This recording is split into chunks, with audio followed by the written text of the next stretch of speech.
All right, you've been asking for it. Here you go. The walking video, me talking about why I think and what the studies and research I've done shows that walking on the balls of your feet instead of the heels of your feet is better for your body and you're just better for all your joints. So when we're children, we learn to walk on the balls of our feet when we're babies. We don't walk heel first because we have more balance on the balls of our feet in general. Another thing is think about an icy or slippery situation. If it's icy or slippery, you don't walk heel first. You specifically walk on the balls of your feet, and you see people, it looks like you're almost tap dancing, or because you have a lot more control on the balls of your feet. Ice skating, snowboarding, skiing, gosh, I don't know, I'm not a big skateboarder, but I think even skateboarding, all are done on the balls of our feet, because I know in ice skating or roller skating, the second you get on your heels, you're going to fall on your butt. And so being on the balls of your feet, you end up bending your knees just a tiny bit, you have more balance and control, and this is the way we learn to walk. And in the olden days, really, really old days, before we had real shoes with real soles and people were walking in sandals, hemp sandals or leather sandals, there wasn't a lot of support underneath you. And that's the way people walked. They did not walk heel first. They walked on the ball of their foot. And so they went like this. They went ball first, heel second. Ball first, heel second. Now this is the way we walk. We walk like this. We slap that heel because we have nice fancy shoes with big cushiony soles and cushiony bottoms, and maybe it's the lazy way. I did it too. We all do it. But once we get our feet, once we put our toddlers from those little slippers or barefoot into shoes and they're more hard, they learn to do that too, and it's just natural to switch over. I'm not sure why. But from what I've seen, they talk about how it's so much better for your posture. And if you look at professional runners, you look at speed walkers, or you look at race people who run the 50 or the 100 meter, or any of the Olympic athletes, and you slow-mo their run, they don't run on the heels of their feet. They don't run on their heels at all. They run on the balls of their feet. And they do that. I mean, they do that because they get much more speed and much more power, and it's just a more efficient way to move, and it's better for your joints. So let me talk about that. You've heard me talk about the crazy stuff I did, all the rock climbing. When I was a kid, I used to enjoy jumping off of second-story roofs or out of balconies with a parachute made out of a bed sheet, thinking I was going to float to the ground. That was so much fun. I don't know why. Nothing on the ground but grass, and I just jumped right out the second-story window when I was, 7 or 8. So I sprained my ankles a lot. I used to jump jumps like the Evel Knievel was big back then, and so we'd set up these gigantic ramps and try and jump like 20 feet, and inadvertently we would miss and we would crash into whatever barrels or rocks we put. So I have bad knees and hips, and from all the rock climbing, all the other stuff I've done. So I've always had issues with my knees and my ankles, especially my ankles. I sprained both my ankles a dozen times with all the stuff I've done as a kid. And a little bit as an adult, but really from a kid, they're just super weak from getting sprained so many times. So when we walk on our heel, everything lines up with the joint. And I wish I could show you my legs to do that, but think about it. Put your own leg out and put your heel out, your toe up. You have your heel straight to your ankle. It goes from the bone to the knee, from the knee to the hip. And when you walk heel first, all of that pressure goes through the bones and through the joints, right up to your hips. And that's why we have all these padded shoes, and really padded, because to absorb that. So think of it the other way now. Put it ball first.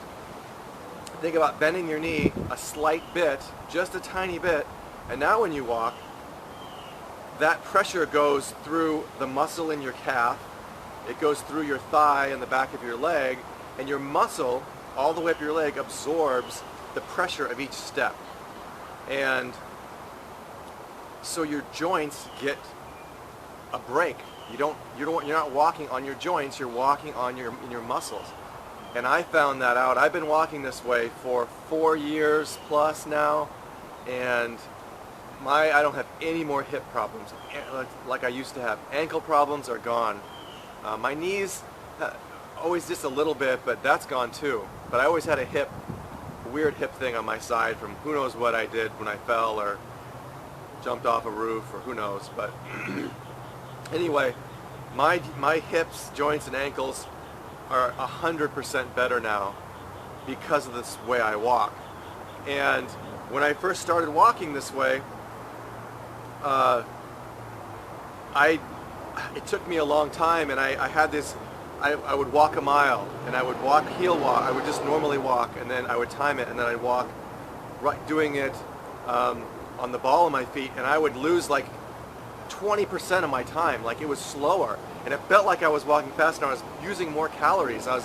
My legs were more tired because I'm not used to walking with my muscles. If I want to go faster, I just stretch my leg out. I'm 6'1", I just stretch out and go faster. Well, when you ball walk, you can't do that.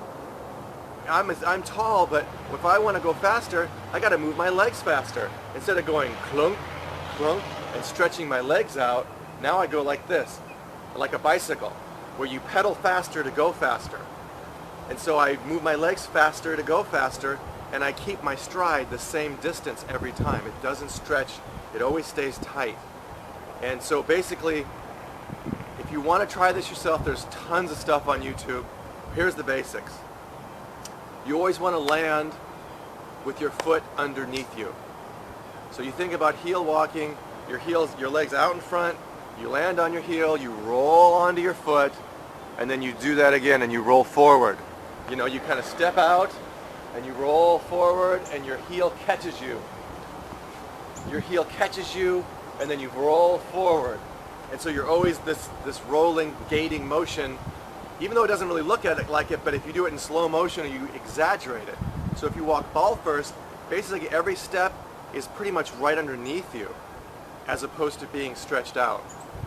And you want to land ball first. And it took me forever to figure this out.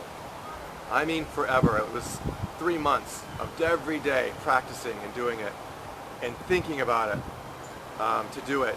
And the biggest thing is try and remember to bend your knees just a tiny bit. If you bend your knees a little bit, you can't walk on your heel. You got to kind of hit the ball. And just focus, just think about walking that way. On the ball first, keeping your toe down, that helps too. Bend your knee, keep your toe down, and just practice at it. And it takes a lot of patience and a lot of time, and it may not be worth it for you, but for me, there was something in me that I had to learn this. I was going to learn to walk the right way, and I spent 3 months, and after that 3 months, I'd retrained my brain. That's the way to walk. And now when I walk, like it almost looks like I was on a walk with Will one time, and he's like, it doesn't look like you're walking ball first. It looks like you're hitting flat on your foot, like this. And I said, yeah, it looks like that, but I'm like a microsecond before I'm hitting the ball on my foot first. And that's because I've been doing it for so many years, I just naturally, it becomes more natural. It's a totally natural gait that doesn't look weird. Whereas when you first start it, it just feels very awkward. And now for me it's completely natural, and it looks like I'm hitting straight on my feet, but I'm really hitting just a split second before. And so that initial impact lands on the ball and goes through my muscles and not through my joints. So there it is. I have video to show.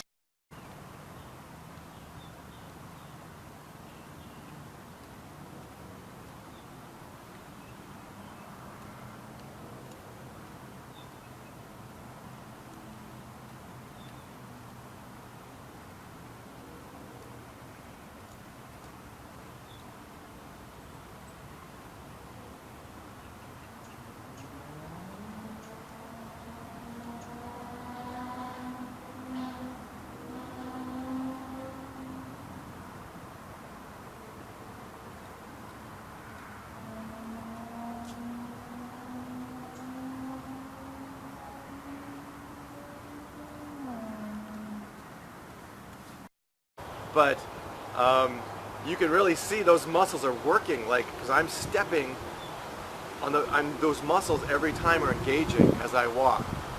And it's not for everyone. You don't have to do it. For me, I can wear any shoe. I can go barefoot. It just leaves more options for me. I can put anything on my feet and I can walk any amount of distance. And someday, I really want to walk the Appalachian Trail in flip-flops. And maybe I'm insane or stupid, but I really do want to do that someday. I want to do the Appalachian Trail, the whole 5 months of it. I want to do it in flip-flops and see if it can be done, and see if I can do it in a flat-out Walmart $3.98 pair of flip-flops. And maybe I have to buy 3 or 4 pair, and get them swapped out, but I want to try and do it. So anyway, that's my thing. And a really kind of funny story is when I was trying to learn, in my brain I was like, okay, walking and thinking, and I found myself, and I couldn't stop, I found myself doing this. I would walk, and I had my normal, just, walking, but then I would do this with my hands. Like, because I wanted my toes to be down, and so I did my hands too. And so I'd be walking like this, and I'd take out my hands, and then I would catch myself, and I did that forever. Because I was trying to point my toe down a little bit so I wouldn't hit my heel first. So my hands were like this, and it was the weirdest thing to see myself with my hands all. But anyway, it helped me figure it out for that first, 2 or 3 weeks. All right, so there's ball walking versus the heel walking. If you don't want to do it, I don't really care. But it's interesting, and there's tons of stuff on YouTube about the health benefits to your joints and your muscles and all that stuff. And that's what I did, searching, and on Google searched it and realized, yeah, I want to do this. And so I put the time in, and now it's not even something I think about, just the way I walk. And so I hope everyone has a wonderful day, and if you want to try it, give it a try. You don't have to do it all at once, just practice it and see how it feels. It will feel very strange, but if you have any kind of joint issue, from the hips down, it could be beneficial for you. All right, everybody, you have a great day, and go walk somewhere.